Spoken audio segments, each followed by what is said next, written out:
Chapter 7, Mishnah 1. The Mishnah now resumes its discussion of laws regarding marriages forbidden to Kohanim. A Kohen may eat terumah. In addition, people he has acquired may also eat terumah. Leviticus chapter 22, verse 11.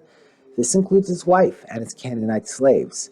Moreover, if his wife owns Canaanite slaves, they too may eat terumah. See Mishnah 2.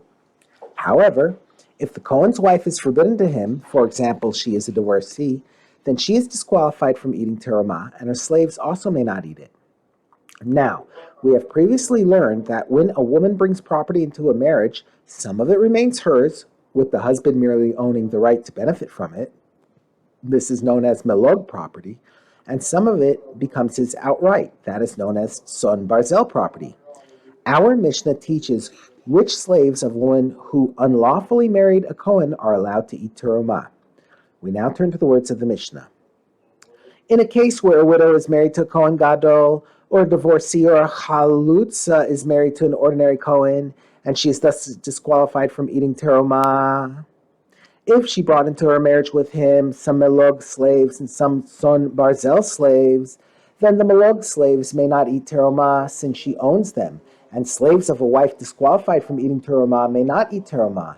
But the son barzel slaves may eat terumah since he owns them, and he is not disqualified from eating terumah. The Mishnah defines the difference between a melog and its son barzel arrangement, and explains on how this affects whether the slaves may eat terumah. It begins with a melog arrangement. These are melog slaves. The arrangement between the husband and wife is that if the slaves die during the course of the marriage, their death is her loss, and if they increase in value during the marriage, their increase is her gain. In other words, if the marriage ends in the husband's death or in divorce, she gets no compensation for her loss of the slaves, but if they are still alive, she takes them as they are, even if they are worth more than when she married. Since both profit and loss are hers, she is considered their owner during the course of the marriage. Therefore, even though the rule regarding melog slaves is that the husband is responsible for providing their food, they may not eat terumah because they are owned by the wife. The Mishnah continues with a tzon barzel arrangement.